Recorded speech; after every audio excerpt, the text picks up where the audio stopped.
embargo, estos minutitos de esta tarde los vamos a dedicar a hablar del interés de una población que, como dice la canción, a veces es olvidada, porque las cárceles se convierten en cementerios de hombres vivos, de hombres y de mujeres vivas. Y yo, bueno, estamos muy sensibilizados con este tema porque por mi formación en derechos humanos y por los 2 años que estuve dirigiendo el sistema de menores en conflicto con la ley.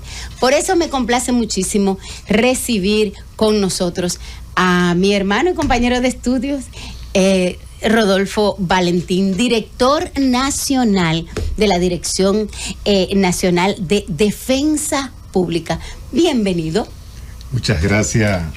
Si te puedes acercar el micrófono. Muchas gracias y muy buenas tardes. Carolina, de verdad que es un honor y un placer volverte a ver, estar al lado tuyo.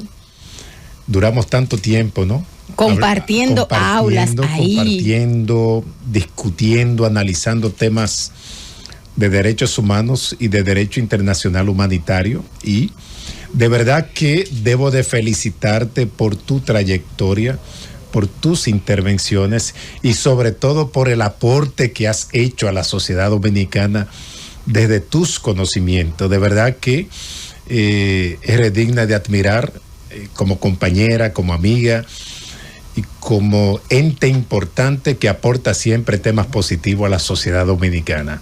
De verdad que mi admiración para esa amiga que no se detiene, que es imparable en estos temas. Gracias, muchísimas gracias. Bueno, aquí me escribe Harold Modesto, que también fue compañero nuestro, y decía que tú tampoco te quedas atrás. Es nuestro hermano. Claro, así es. Y es bueno ver cómo gente joven ha seguido aportando. Y en el caso de la defensa pública, como ustedes también durante el tiempo, bueno, el tiempo que tiene la institución, pero de manera muy particular en tu gestión, cómo se ha podido intentar sobre todo sensibilizar a la sociedad dominicana de cuál es la cruda realidad de las personas que a veces hasta por azar del destino, por una mala decisión, por una circunstancia tal o cual, terminan privados de libertad. Esos datos de este informe que ustedes presentaron realmente fueron muy reveladores, y si hay alguien que ahora mismo está escuchando y va en su auto, o bueno, la audiencia que también nos escucha en el extranjero, algo que destacar de manera particular de este informe, ¿qué es lo más impactante de este informe? Este informe se produce a raíz de un mandato legal que tiene la Oficina Nacional de Defensa Pública, donde todos los años conmina a la institución a producir un informe de prisión y de detención. Todos los años aquí en República Dominicana. Y de verdad que es un sacrificio extraordinario, es un trabajo extraordinario de visitar a nivel nacional todas las cárceles y poder examinar y evaluar qué está pasando en esas 4 paredes donde no tiene acceso los medios de comunicación, pero tampoco la sociedad en sentido general. Y de verdad que es una preocupación para la Oficina Nacional de Defensa Pública, y esto lo digo porque tenemos una misión y objetivos muy específicos como defensa pública. De verdad que un objetivo esencial es asistir a aquellas personas en conflicto con la ley penal que por cualquier causa, como dice la Constitución de la República, no cuenten con un abogado. Pero ¿qué pasa con nosotros y nuestros usuarios? Que la Oficina Nacional de Defensa Pública asiste desde el 80 al 87% de los casos penales a nivel nacional y el 100% de los casos de niños, niñas y adolescentes. ¿Qué pasa con esta cantidad de usuarios que tenemos? Que velamos por las condiciones en que se encuentran cuando están detenidos. Pero daba la impresión de que era un porcentaje mucho menor. No. ¿Podrías repetir el porcentaje? Sí, hemos llegado al tope del 87% de la asistencia de los privados de libertad a nivel nacional. Para que tenga una idea del trabajo que hace la Oficina Nacional de Defensa Pública. Y fíjate, si nosotros asistimos a esa cantidad de privados de libertad y de personas que están también en libertad, entonces, ¿cuál es nuestra tarea? De que aquellas personas que resultan sancionados, condenados con la imposición de una pena, o sea, ¿dónde van a estar? O sea, claro. ¿En qué lugar van a cumplir las penas? O sea, ¿cuál es o qué ha dicho la Constitución de la República? O la ley o el Código Penal o la ley 113 que tiene que ver con prisiones. ¿Qué ha dicho respecto a la pena? ¿Cuál es el objetivo de la imposición de una pena? Bueno, las teorías de la regeneración, reeducación, rehabilitación y sobre todo reinserción. ¿Hay alguna R que se ha podido en lo cumplir? Absoluto? Porque lamentablemente las cárceles en República Dominicana es tierra de nadie. ¿Cuál es nuestra mayor preocupación respecto a la administración, dirección, gerencia y acompañamiento de esos privados de libertad en República Dominicana? Que no deben de estar, Carolina, bajo ninguna circunstancia, administrada por el Ministerio Público y por policías. ¿Por qué? Es un error. ¿Por qué es un error? Cuando decimos que es un error garrafal, es que es un error grande. Claro. Respecto a que esos funcionarios sean los que administren los centros carcelarios. Y paso a explicarte. El Ministerio Público está detrás de aquellos que cometen crímenes y delitos. Claro, su rol, la persecución. Imputa, claro, acusa, persigue y procura la encarcelación de las personas en conflicto con la ley penal. Entonces, procuro incluso al final que tengan u obtengan una pena, una sanción. Ese es el Ministerio Público. Claro. Y dentro del Ministerio Público hay una dependencia que se llama Dirección General de Prisiones que administra los centros de prisiones, pero sigue siendo una dependencia de prisiones. Claro. Y en una este dependencia caso, el director de prisiones es un coronel que pertenece al cuerpo de la Policía Nacional. Sí. Entonces, haciendo esta disquisición de dónde viene, quién administra la cárcel, no es posible bajo ninguna circunstancia de que quien te acusa y te quiere ver preso y te quiere ver sancionado por algún delito o algún crimen sea quien te administre. Entonces, mira qué pasa. Al final, cuando el Ministerio Público logra la sanción penal, yo hago una pregunta retórica. ¿Va a mirar hacia esa persona, hacia sus condiciones, hacia los derechos fundamentales que como ser humano le corresponden y le pertenecen desde que nació? El único derecho que se le veda a un privado de libertad, el único derecho, es el derecho al libre tránsito que establece la Constitución de la República y que de manera excepcional se te veda por la intervención de una sentencia penal de un juez o de una resolución. Por lo tanto, quien te persigue no te va a cuidar, quien te apresa no te va a cuidar.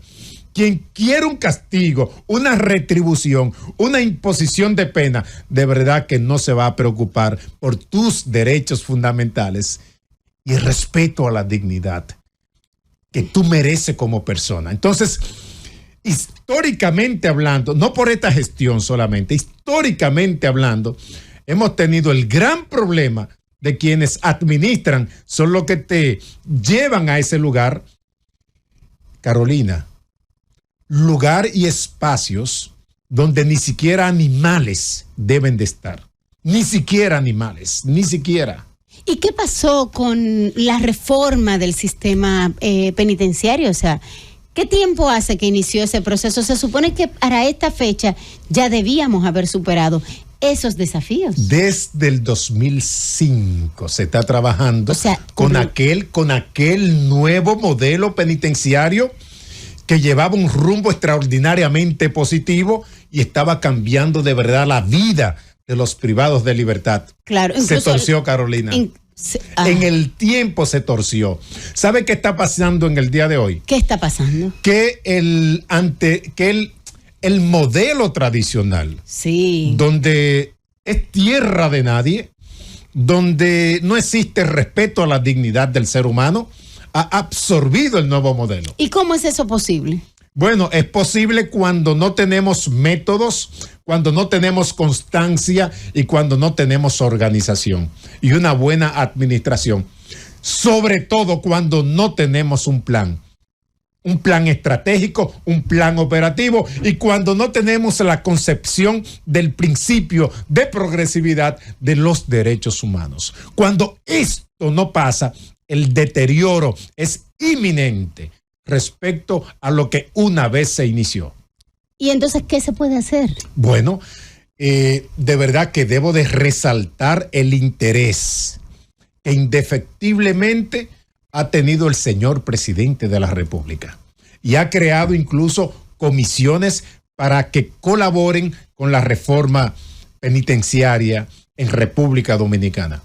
Y yo sentí en una reunión que tuve con el señor presidente de la República y que tiene conocimiento, ¿no?, del padecimiento de estos privados de libertad en los lugares que están guardando prisión, dijo: no importa lo que hayan cometido, no merecen estar en esas condiciones. Debemos respetarle sus derechos fundamentales. En una entrevista parecida a esta, le preguntaron a este servidor que qué debemos de hacer. Sí. Y yo le dije, solamente una palabra puede hacer que se transforme el sistema carcelario en República Dominicana. ¿Y esa cuál es esa palabra? ¿Y cuál mágica? es la palabra? Determinación. Sí, pero resulta fácil dar esa respuesta. Claro. ¿Y quién puede ordenar la transformación del sistema carcelario en República Dominicana? Y yo le dije, solamente el señor presidente. Solamente el señor presidente. Sí. Y el señor presidente ya dio la orden. Entonces, ¿por qué no se ha resuelto? Para que cambie esto. ¿Y por qué no se ha? Porque lamentablemente el lastre que tenemos respecto a las condiciones y el deterioro al que ha llegado las cárceles en República Dominicana, lamentablemente, Carolina, no se resuelve de ahora para ahorita.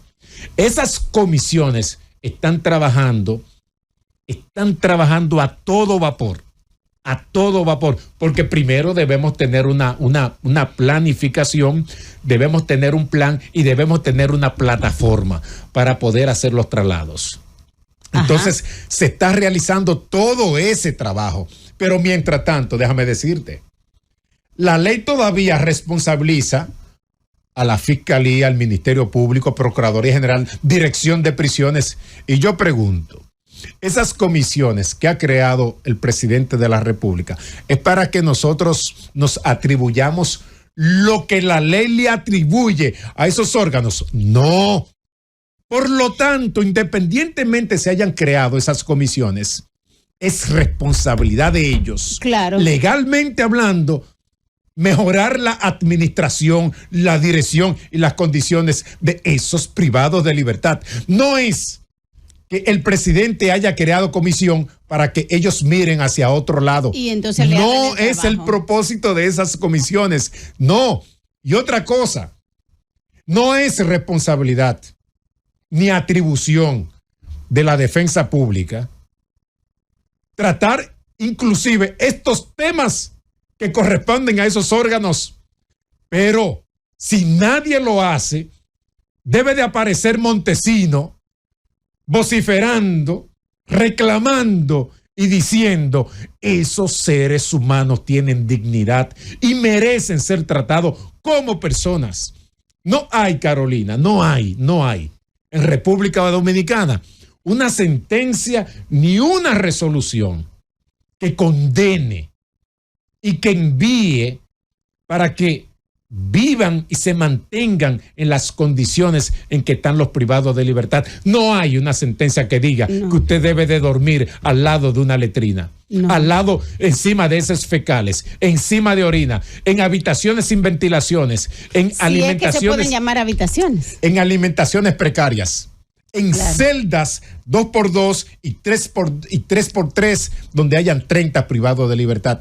Claro. No hay una sentencia que diga que el 40% de los privados de libertad debe de dormir en el piso o enganchado como si fueran murciélago encima de sábana y encima de trapos y telas, porque no hay espacio donde ellos puedan estar y dormir.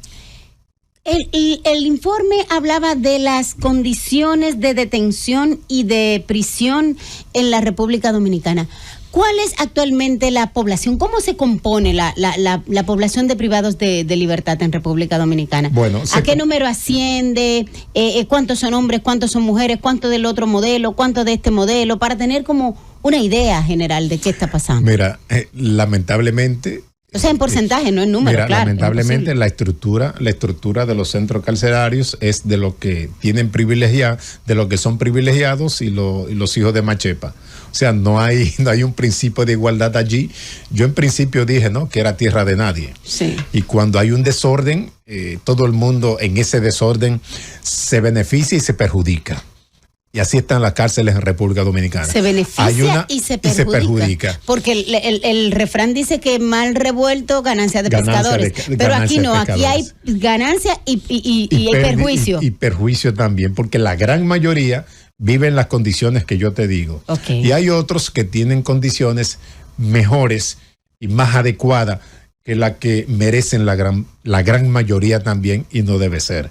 Por el principio de igualdad, todos deben de tener el mismo nivel. ¿Cuál es, dónde debe de radicar la diferencia respecto a los habitantes de los centros carcelarios en República Dominicana? En la segregación, del cual habla la ley 113-21. Claro. ¿A qué me refiero? Sí, personas condenadas definitiva. Claro. Las mujeres en una celda totalmente distinta. Y los menores. Los menores de edad. Los preventivos, sí, aquellos que han sido condenados a penas inferiores, sí, los correccionales, dividirlos también de los aspectos criminales que ya aparejan una pena mucho más alta. Entonces no existe segregación. Y eso que decías que están en condiciones un poco más favorables, ¿tienen condiciones que deberíamos tener en el sistema completo? Claro, tan sencillo como eso. Mira. Pero para poder llegar ahí se requiere esas condiciones especiales o situación de corrupción para poder lograrlo. Bueno, lo último que tú has expresado, tan sencillo como eso. Porque quien tiene dinero puede pagar esas habitaciones privilegiadas. Quien tiene dinero. Yo recuerdo que hace como año y medio, Dirección de Prisiones hizo un allanamiento, ¿no?, en la Penitenciaría Nacional de la Victoria con el tema de las parábolas. Y sacaron claro, abanicos, sacaron estufas, sacaron televisores, y la población decía que esos son privilegios de los privados de libertad. ¿Sabe algo? Una estufa es un... Entonces, esa era la pregunta que yo me hacía. Un abanico. Es que la estufa era con Bluetooth y alaba Wi-Fi, seguro. Tal vez por eso la sacaron. Mira. Abanico. El derecho a la información que puede tener ahí radio o un televisor que pueda ver lo que está pasando en la sociedad dominicana, noticias. El derecho a ser informado o a la información.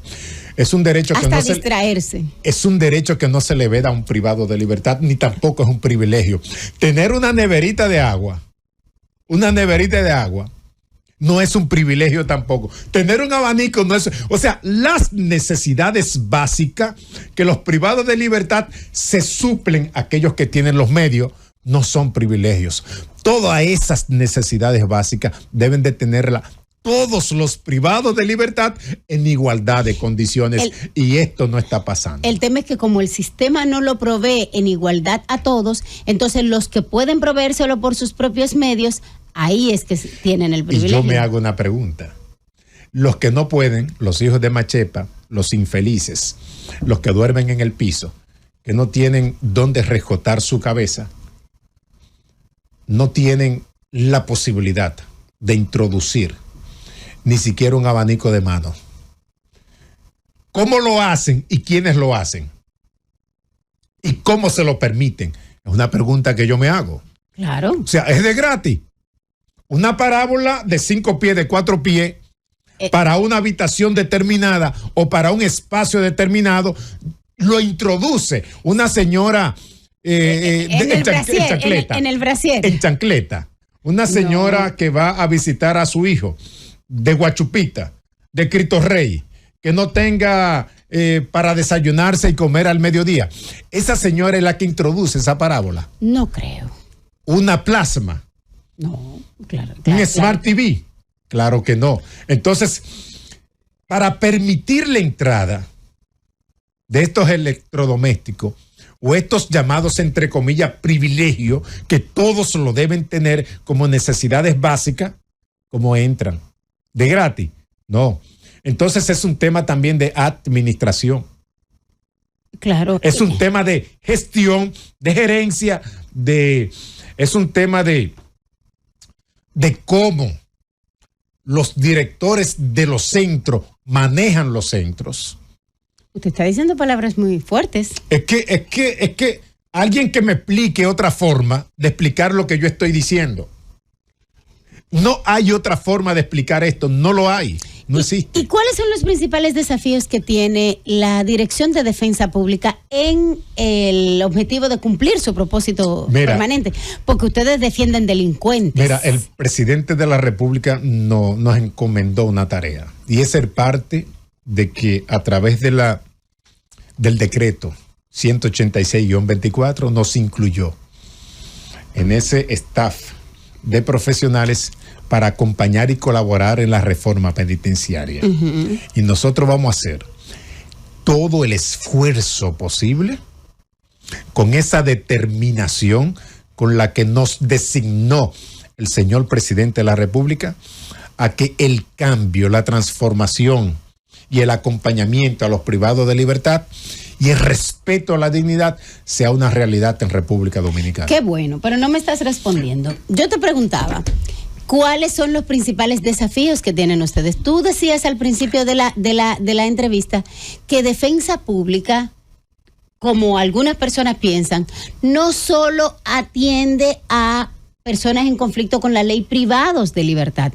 Ustedes tienen una población que tiene conflicto con la ley, que no podía pagar un abogado o que prefirió mejor un abogado profesional como los de Defensa Pública, y ustedes tienen que prestarle asistencia. Entonces es una población enorme, pero ustedes por lo visto no tienen ningún desafío, ni de recursos, ni de gente, ni de espacio, ni de nada. Has dicho una palabra clave, que es desafío.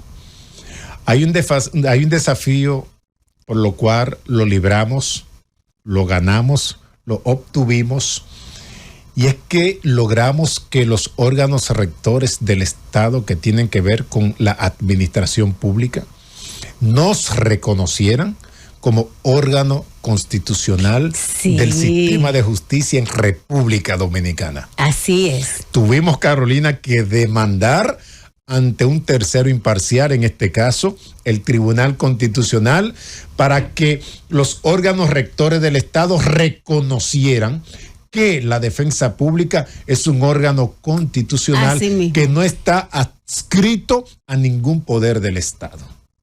Y déjame decirte que la ley de presupuesto y gastos nos dan el tratamiento del sexto órgano constitucional de República Dominicana.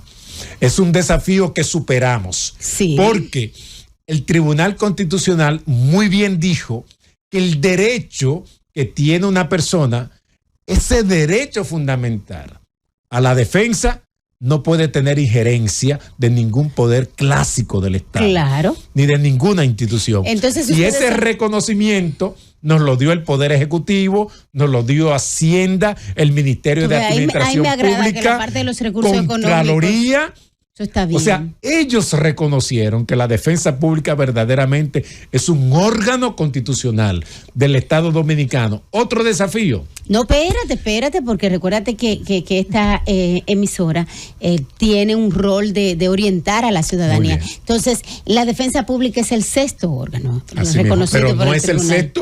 No es el sexto órgano. El número 1, 2, 3, 4, sino que... Tan que sencillo claro, como eso. Tiene el mismo nivel que los demás órganos constitucionales. ¿Y cuáles son los demás órganos para esa gente que nos está escuchando? Está el Tribunal Superior Electoral, está el Tribunal Constitucional, está el Defensor del Pueblo, está la Junta Central Electoral y está la Cámara de Cuentas. 5 y está la Oficina Nacional de Defensa Pública como 6 órgano constitucional. Así que mira, y arrebatar ese derecho, que es un derecho reforzado, tanto en la ley como en la Constitución, pudimos lograr de que esos órganos rectores reconocieran que la defensa pública es un órgano constitucional. Y yo creo que ese es un aporte que incluso va a quedar para la historia. Eso es así, porque de hecho todos celebramos. En el informe anterior había un punto que nos sensibilizó muchísimo, aparte del de, por supuesto, las personas que tienen condición de salud precaria. Estaba también el tema de los envejecientes que están y las personas que tienen incluso condiciones de salud mental. Yo quisiera que después de la pausa nos comentes con la audiencia si esa situación mejoró, si te hicieron caso, si seguiste siendo esa voz que clama en el desierto. Vamos a saber ¿cuál es el panorama en cuanto a la situación de los privados de libertad que además tienen esa dificultad adicional? Y se dice, hay una máxima que se dice que si quieres conocer a una ciudad, si quieres conocer un país, solamente tienes que ver dos aspectos importantes: cómo cuidan a sus privados de libertad y cómo está el tránsito. Y es precisamente los dos puntos en los que nosotros tenemos algunos desafíos que superar. Entonces quedamos en la pausa anterior pendiente de que nos dijera qué ha avanzado o no con relación a ese informe que nos movió a todos, ese informe anterior de la situación de salud de los privados de libertad y de las personas envejecientes. Mira, es una pregunta interesante. Los octogenarios, nonagenarios, es un tema importante al cual la defensa pública también le pone mucha atención. Hace Carolina un mes o mes y medio, la defensa pública presentó a un ciudadano de 103 años. Y cuando profundizamos más, no tenía 103, 124 años privado de libertad. Pero ¿cómo está viva esa persona? Y yo me hago una pregunta. ¿Cómo es posible que el sistema carcelario tenga una persona de esa edad privada de libertad y que alguien de los operadores del sistema que administran la prisión no piense o no tome la iniciativa y diga: vamos a este señor a enviarlo, a llevarlo a un asilo? Si los parientes, pues los familiares ya deben haber muerto los parientes, no tienen condición para tenerlo o no lo quieren tener por alguna razón. Entonces, es una responsabilidad del Estado a través de esos órganos del sistema de justicia que esto no pase. ¿Y qué pasó? ¿Qué pasó con ese caso en particular? Bueno, ya nosotros recibimos, porque lo denunciamos, recibimos información de que va a haber una ayuda para remitir a este señor de 103 años para que esté en un asilo y puedan las enfermeras de ese asilo poder atender a este señor como lo merece, dignamente. Se interesaron diputados, se interesaron senadores, se interesó salud pública. Entonces, cuando nosotros vemos resultado para una persona dentro de esa población, entonces yo creo que vale la pena seguir reclamando el respeto a la dignidad de los seres humanos. Vale el esfuerzo. Pero ¿y desde cuándo estaba privado de libertad ese señor? Es que me están preguntando acá, han saltado. Está súper activo. Ya tenía dentro del sistema, es increíble, 9 años privado de libertad. Dentro del sistema. Pero, o sea, entró al sistema con más de 100 años. Sí, tenía... es evidente que tenía. Si se dicen que en el fondo era 124, ya tenía más de 100 años. No debe ser. Pero lo que tú estás pensando no debe ser. Pero ¿y nuestro sistema de justicia? No debe ser, ¿Qué pasó? ¿Qué vio ahí? No vio nada. Porque cuando un funcionario que administra justicia... Pero era por terrorismo. Carece de sensibilidad. No ve absolutamente a la persona. Lo que ve es un legajo de papeles. Y eso en el 2002 dejó de existir con la reforma. Eso en el 2010 con esta nueva Constitución de la República que tiene un rosario de derechos fundamentales. Que ya la van a modificar, pero bueno. De derechos fundamentales y que en más de 5 textos exprese respeto a la dignidad de los seres humanos. De que el fundamento del Estado, el fundamento de la Constitución es el respeto a la dignidad de la persona. ¿Por qué ustedes eligieron esa portada? Esa composición de la portada. Puedes observar que en el informe anterior es la misma persona. Te voy a decir qué ha pasado con Modesto Pérez. ¿Qué ha pasado? Modesto Pérez es un ciudadano esquizofrénico y que la gente lo pueda entender.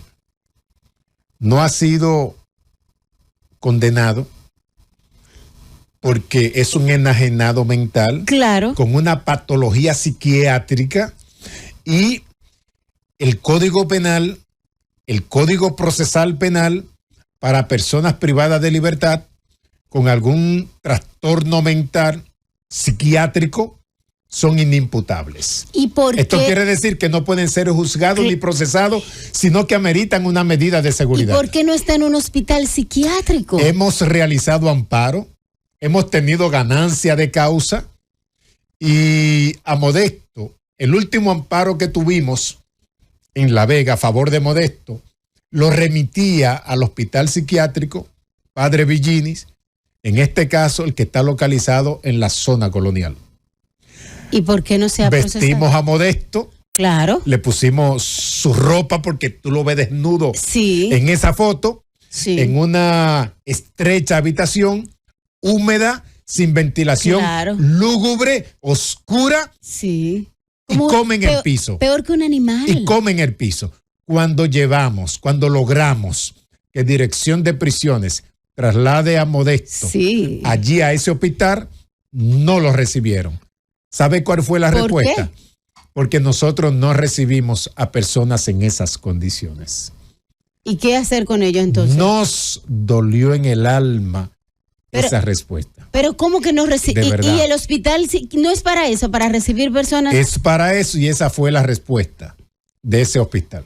¿Y cuál es el próximo paso en un caso así? Nosotros entonces vamos a demandar es una figura jurídica, en cumplimiento de sentencia. Claro. Y vamos a pedir entonces en ese sentido un astrente altísimo para conminar al dueño de ese hospital a salud pública, para que le den albergue en un hospital a ese ser humano que amerita tratamiento. Claro, pero el astrente va a ser al bolsillo del dueño del hospital, el titular del hospital, que es el dueño. Del ministro de Salud Pública. El artículo 61 de la Constitución. Nos dicen dónde hay que firmar. Tan sencillo. El artículo 61 de la Constitución habla que la salud es un derecho fundamental y a nadie, no importa la condición, se le puede ni se le debe negar. ¿Hay alguna posibilidad, hay algún mecanismo para que la ciudadanía pueda ver el informe, comentarlo, apoyarlo? Claro que sí. ¿Dónde pueden acceder? Mira, este informe lo tenemos a través del código QR y está colgado en todas las redes de la Oficina Nacional de Defensa Pública. Ojalá que la ciudadanía pueda apreciar, pueda ver, pueda participar dentro de las cárceles de República Dominicana. Mira, pudiera alguien pensar, sí, pero no son angelitos. pudiera alguien pensar, sí, pero nadie lo mandó a cometer tal crimen o tal hecho. Vale, que una persona que no conozca de derecho, ni de dignidad, ni de derechos humanos, ni de derechos fundamentales. Que no sea cristiano. Sí, y que no sea cristiano, por exacto. Lo menos. Pueda pensar así. O sea, podemos entender esa apreciación de cualquier ciudadano. Pero yo hago una pregunta. ¿Y usted cree que usted es capaz de poder estar privado de libertad en esas condiciones también? O que un familiar suyo le pase, se vea en cualquier situación. Porque el padecimiento de esos privados de libertad no solamente es aquel que ha cometido el hecho. No, a sus familiares. Es un rosario. Sus familiares, sus amigos, su vecino, sus amistades también padecen la prisión de un ser humano. Y ahí es que nosotros debemos de pensar. O sea, tú como ser humano, como persona, mereces ese trato. Porque para eso está el poder represivo del Estado, que al final te sanciona por lo que tú has hecho. Y pero, por lo que dice la ley. Si pero la ley no hay dice... una ley que diga que tú debes de estar en esas condiciones. Claro que no. Salud pública debe de mirar hacia los centros carcelarios. Carolina, mayores de edad, adultos mayores con enfermedades terminales, ¿qué hacen en un lecho de muerte? ¿Qué hacen? Claro, privado de libertad. Y ahí no, o sea, se le ¿qué puede dar amenaza puede tener un hombre con cáncer en el estómago de 80 años si se pone en libertad? ¿Y por qué además están esposados dentro de las celdas? El reglamento no establece que no deberían estar esposados. No deberían. Hay personas con trastornos mentales, esquizofrénicos, pero muy violentos, que no ameritan estar en una cárcel, claro, y mucho menos esposados. ¿Y sabe qué? ¿Y sabe qué? Esa es la única opción de prisiones y de procuraduría, de tener a una persona en esas condiciones. Esa es la única opción que dice que tiene la dirección de prisiones. Lamentablemente. Porque si tuviera otra opción, realizar las diligencias pertinentes para que esos seres humanos con trastornos mentales y patología ya muy profunda tuvieran un hospital psiquiátrico. Bueno, esperemos que no. ¿Qué desafío tiene la defensa pública? Familiar. Estamos realizando un trabajo jurídico, una demanda, ¿no? En amparo de cumplimiento, y en esta demanda de amparo le estamos agregando para que el Estado, a través de salud, del Ministerio de Salud Pública, pueda crear un centro para dar atenciones a unos 500 y tanto de privados de libertad, enajenados mentales y con trastornos mentales, que lo que ameritan es una medida de seguridad y no una condena.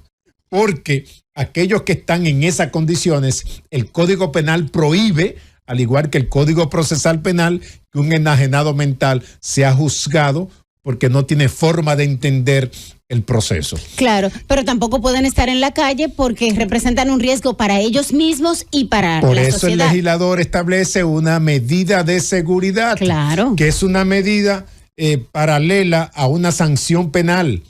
Por eso es el deber de cuidado de que el Estado tenga estas personas aisladas, pero con los tratamientos que ameritan, los medicamentos que ameritan y con los médicos al lado que le acompañen. Claro, para aplicar ese tratamiento. Bueno, en los minutos finales, al principio tú hablabas del sistema tradicional y el nuevo modelo. 3 características del sistema penal tradicional, del sistema de prisiones tradicional, y 3 características del nuevo modelo. Para que la gente comprenda. Carolina, qué interesante esa pregunta. ¿Sabe por qué es tan interesante? Porque la parte considerativa de la ley 113-21. La ley 113-21 es la nueva ley que trata sobre la administración en prisiones. Claro. Recuerda que donde todas pasan a formar parte de una misma sombrilla. Oye bien, recuerda que tuvimos la ley 224, que cuando todo el mundo estudió derecho, nos dieron esa ley sobre la materia sobre prisiones, ¿no? Del 1984. Hago un paréntesis y digo que la única literatura legal en República Dominicana que hablaba sobre la presunción de inocencia era esta ley, la 224-84.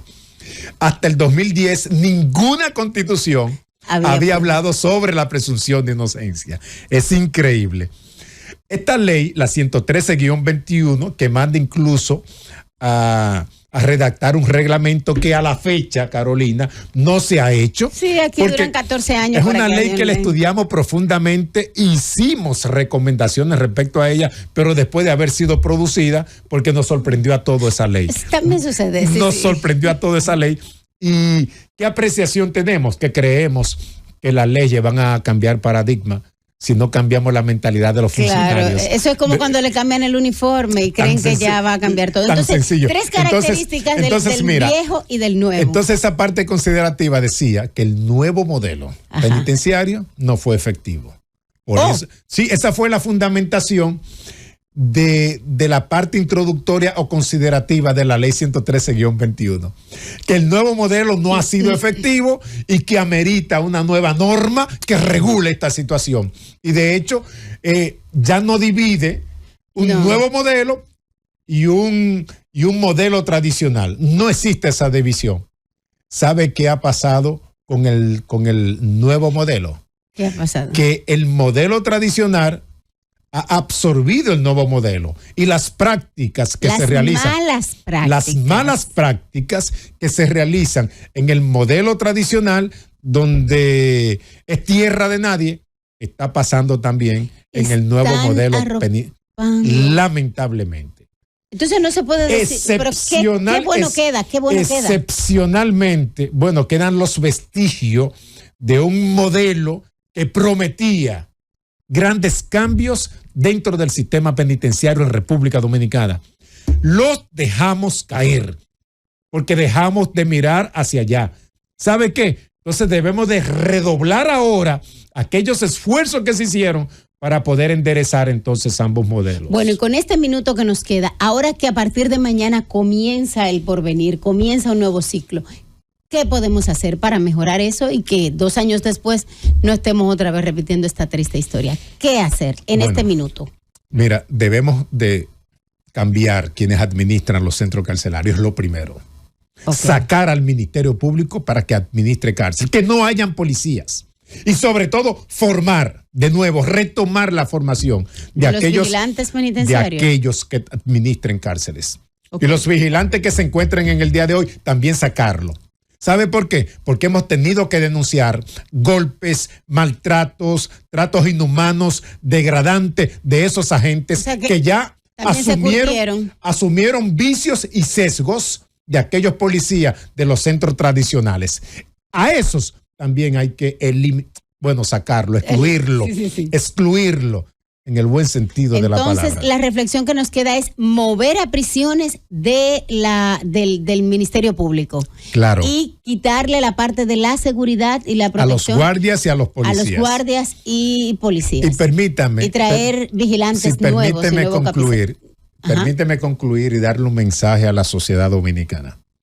La defensa pública es una oficina que asiste a aquellas personas en conflicto con la ley, con unos defensores públicos con una alta calidad y expertos en litigación. Fíjense que estamos para ustedes, pero le aconsejo, mis queridos amigos, compañeros dominicanos y extranjeros, evite lo más que se pueda. Ojalá que usted pueda ver ese informe y en las condiciones que están los privados de libertad, evite lo más que se pueda cometer crímenes y delitos o desafinar en esta sociedad. Compórtese como un ciudadano con aquellos deberes que establece la Constitución de la República, porque usted tiene derechos fundamentales y que hay que respetarle, pero también tiene deberes. Fíjese que somos defensores públicos que le vamos a llevar su caso hasta que termine o salga del sistema. Pero es fácil entrar, pero nosotros procurar que usted salga del sistema se nos hace también difícil. Evite problemas. Así que coja ese informe, descárgueselo Y a esos muchachos bellacos que usted tiene cerca de usted, muéstrele y dígale, si tú te sigues comportando, ahí es que tú vas a llegar. Y ahí es que vamos a tener que ir a verte. Señores, con esta reflexión les dejamos porque ya llegó la gente del gobierno que estábamos esperando, el gobierno de la tarde. Muchísimas gracias, Rodolfo, por traernos estas reflexiones que nos hacen mover los pies, porque a veces estamos muy tranquilitos y no sabemos esta triste realidad que está pasando esta gente. Señores, mañana la juramentación de nuestras autoridades y la celebración de la restauración. Así que feliz resto de la tarde y quédese en sintonía porque ahí viene el gobierno de la tarde.